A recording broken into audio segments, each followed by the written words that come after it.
Mamlakatimizda keyingi yillarda ta'lim-tarbiya tizimining sifati va samaradorligini oshirish, o'quvchilarda zamonaviy bilim va ko'nikmalarni shakllantirish, ta'lim va ilm-fan sohalarini rivojlantirish davlat siyosatining ustuvor yo'nalishlaridan biriga aylandi.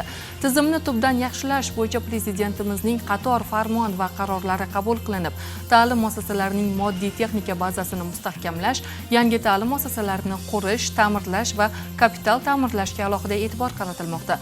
Mavzuni muxbirimiz davom ettiradi. Sohada kechayotgan islohotlar samarasi o'laroq qo'lga kiritilayotgan yutuqlar salmog'i ham yildan yilga yuksalib boryapti desak, mubolag'a qilmagan bo'lamiz. Fikrimizni Termiz shahridagi 3 sonli ixtisoslashtirilgan maktabi faoliyati misolida davom ettirsak, mazkur ta'lim muassasasida 32 nafar pedagog xodimlar yoshlarga ta'lim-tarbiya berib kelayotgan bo'lsa, ularning 21 nafari oliy toifali, 6 nafari birinchi, 5 nafari esa ikkinchi toifali o'qituvchilardir. Bugungi kunda ta'lim sohasida olib borilayotgan islohotlar nihoyatda tahsinga loyiq. O'qituvchilarga yaratilayotgan sharoitlar, imkoniyatlar nihoyatda katta. Prezidentimiz tomonidan joriy etilayotgan har xil ustamalar bugungi kunda o'quvchilarning nafaqat iqtisodiy jihatdan, balki ma'naviy jihatdan ham ularga ko'mak bo'lib kelmoqda.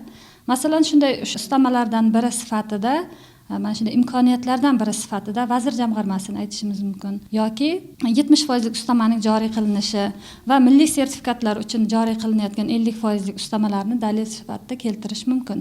Va o'shanday ustamalardan men o'zim o'sha 70% ustamaga 92 ball bilan erishganman va bundan tashqari milliy sertifikatda A+ darajaga egaman va buning uchun ham maktabimiz tomonidan 50% ustama to'lanmoqda.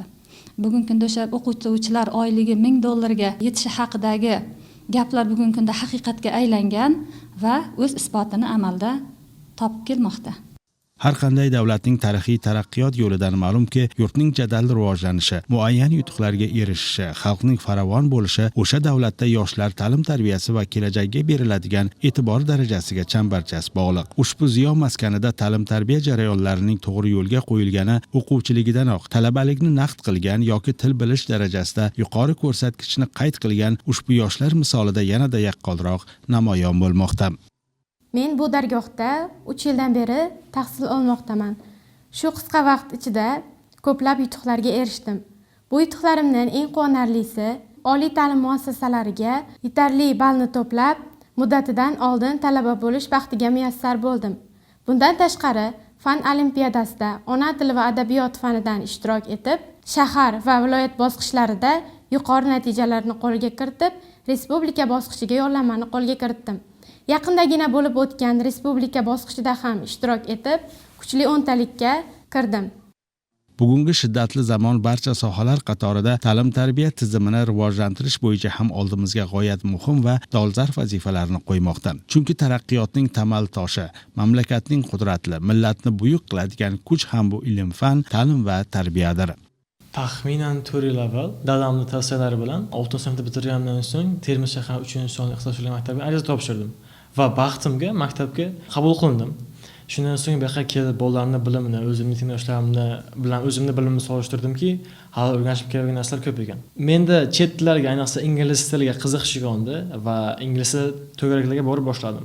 Va ingliz tilida birinchi grammatikani tugatdim, so'ngra IELTS gruppaga o'tdim va o'tgan yil 2025-yil yanvar oyida sıfırdan C1 natijasini qo'lga kiritdim. Bu natija men uchun kamlik qildi. O'zimni qanday his qilmadim. O'zim ustimda ko'proq ishladim, yana darslarni davom ettirdim va 1 yildan so'ng 26-yil fevral oyida IELTSdan 8 ballni qo'lga kiritdim. Kelajakda hafsalam juda katta, chet elga borib ta'lim olmoqchiman.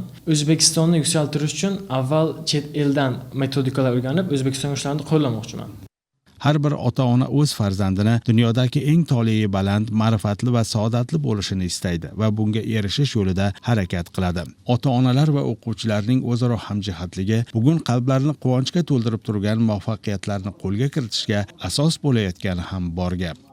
Bugungi kunda yoshlarimiz uchun yaratilayotgan imkoniyatlar shunchaki sharoit emas, balki davlatimiz rahbarining ularga bo'lgan ishonchi hisoblanadi. Fan va sport bilangina cheklanib qolmasdan, san'at, madaniyat, teatr sohalarida ham bir qator ishlar olib borilayotganiga yaqindagina bo'lib o'tgan Turon teatr nomli tanlovimiz ham misol bo'la oladi. Teatr ibodatxonadir shiori ostida o'tkazilgan tanlovning viloyat bosqichida jamoamiz bilan birga qatnashgan holda oliy o'rinni qo'lga kiritdik va respublika bosqichiga yo'l yo'llanmaga sazovor bo'ldik. Sahnada rol ijro etar ekanman, men shuni tushundimki, teatr bu shunchaki sahna emas.